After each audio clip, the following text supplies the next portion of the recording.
good portfolio contains lots of experimentation and work that you're passionate about. So my advice for making a portfolio is to make sure you include loads of different skills, and even if you don't necessarily like what you've done, I would say include it anyways and just explain why you don't like it. I think it'd be quite important to include like lots of drawing work because that's quite an important skill, and also to show the development of your work and make that clear in the portfolio. I think with like creating portfolios and stuff, it's like really subjective for everyone.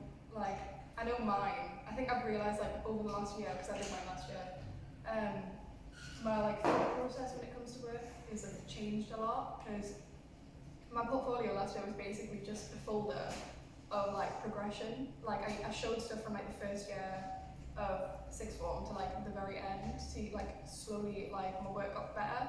But even then, they were like kind of like stagnant pieces, like that weren't related, didn't really have a theme, didn't really show what I was interested in. It was more so just like pieces that I was proud of.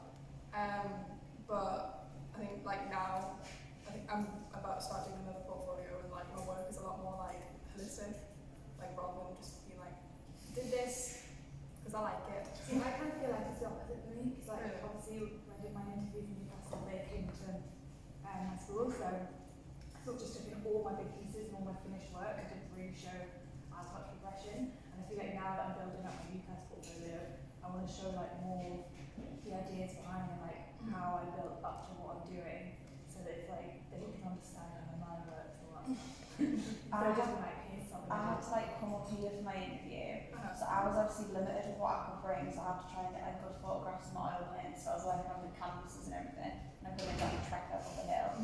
But I found it quite like a difficult process, because you've got all this work in front of you, and you've got to try and pick pieces of work that are going to sort of like give a narrative of your work, but it's really hard. Show like how your work progresses. Yeah, and then Yeah. when you're in the interview, like it is there to help you, but it's quite like when you're looking at it upside down because it's facing whoever's interviewing you. It's Let's like like talk about it. yeah, and you're trying to talk about it and trying to explain it. Like I did find it helped, but I found it really difficult as well. Same. Like I remember looking at mine and just thinking like mine seemed quite juvenile.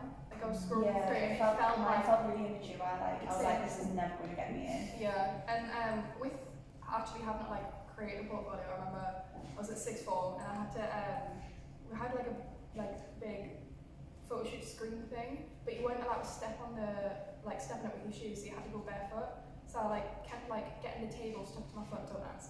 Having to like get like my portfolio like with a massive camera, stand on a chair, on top of a chair, like try to take photos up here while like because my tights were like sticking to like the stuff. It was great.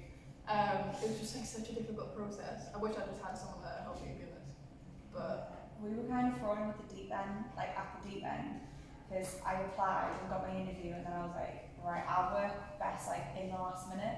So I was like, I need to get all of this done, and it was in January, and it was just really grim. I was like staying Same. back really late trying to get it done. yeah, mine for Glasgow was like done like a week before. Yeah, really, and really bad. just it's one of those things like it's so personal that you've got to sort of go at it on your own, and nobody can really like it's your work, so you've got to figure that out for yourself.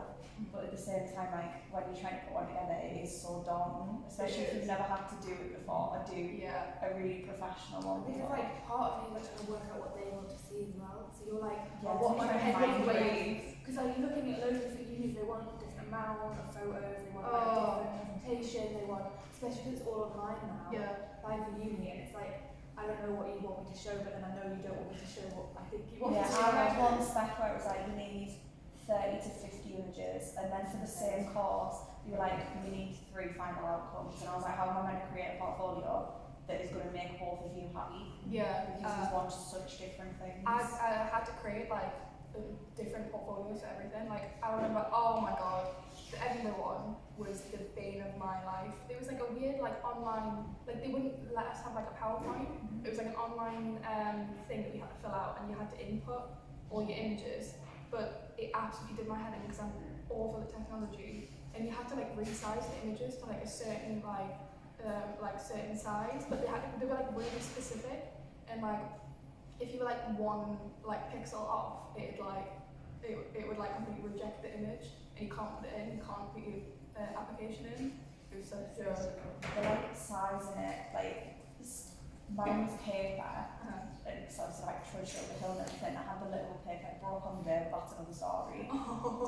And was trying to get the like layout of it right, and you're trying to like size the images with the like description, the medium, and everything underneath, and trying to get those right. And the amount of like different tries I had because they all had to be the same size.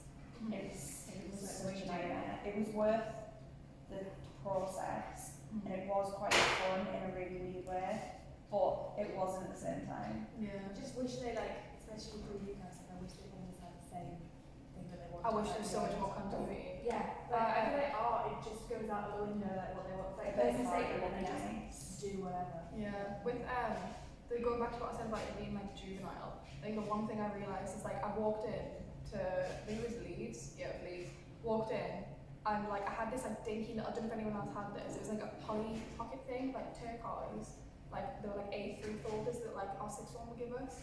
Everyone else had these like massive, like A1, black, like big, like in the range, like all massive like professional things, and I walked in with like a dinky little thing, and I was like, hiya! I had a hand-me-down one. It was like a one that I found in like the back of it. So Yeah. I covered in the old art Yeah. studio, and nobody told me that like the rings didn't fasten properly. So like I think that's turned why up, it was like, left. and there was somebody who got interviewed before me, and she had like a massive like she brought a canvas with her, and she had this massive A1 thing, and she was sitting with all this work, and I was just sitting with my little black A3 thing between my knees, like. Same. I thought, Oh, oh, I I had like another one that as one. well, but like it broke, so I was like, What is it with my folders broken? I didn't, it's because they're from the range, that's the issue. They're cheap and they like break everything. Yeah. I don't really know what else to do. It's a nightmare. It's a nightmare. It's good to show your progression, like show things that you don't like, so that you show your development through like a process and things. What type of work would you put in your portfolio? I would recommend putting your best projects, so the work that you can talk the most about and the work that you're most passionate about. So if you're very fashion based, pick a project that you did the most experimentation in, or you did the most, enjoyed doing the most. What order should I put my work in? I would recommend putting one of your best projects first and one of your best projects last, and then stuff in the middle is kind of stuff that shows skill but maybe not your strongest project, because people always remember the first thing that they see in the last thing. How much work should I have? In my portfolio I had 3 projects, so I chose the work that I knew was my strongest and showed off my skill but also my interest. So I did a project based on cells, then I did a project that was based on like Iceland, an Icelandic society, using the landscape as like inspiration. But I was always choosing the work that showed different skills and different techniques. But yeah, keep it minimum. I would say the order that you should put it in should really be like, shouldn't really matter if you've only got a little bit of work. You should only put the work that you feel the most passionately about, not really stuffing in work that you did from like 5 years ago. Yeah. Okay, what made you want to study the foundation course at Newcastle? I decided to study here, as Bella knows because I was complaining about it. I wasn't ready for university. I felt like I was really pressured by my sixth form to go into it, so I decided to come here as like an extra year to kind of develop my skills. Because even though I got an offer, I still thought I personally don't feel like I'm ready. So yeah, I decided to come here. Okay. What do you have to add for a good portfolio? I think it's crucial to have good development and also have your final outcomes with annotation. I'd also say it's quite good to have like something to critique, something to like talk about that went wrong and how you corrected it. Cool. makes a good portfolio is more visual research rather than contextual research. I think being able to show what you're looking at is better than showing it through writing. Especially when I went to write reviews, I had more writing than drawing, so